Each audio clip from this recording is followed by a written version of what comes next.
मग आज सोना जेवायला काय बनवले? भात, अजून त्याच्यासोबत डाळ. ओके, डाळ भात. अजून त्याच्यासोबत काय?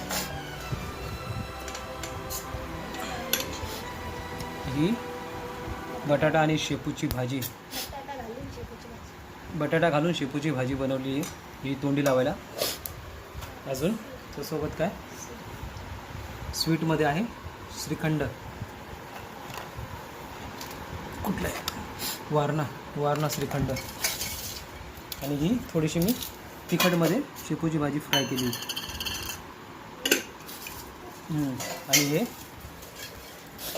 पापड, थोडासा चटपटा काहीतरी. आणि हे आपलं थाट झालं रेडी. डाळ भात, पापड, ही शेपूची भाजी, श्रीखंड, थोडी तिखट फ्राय केलेली शेपूची भाजी.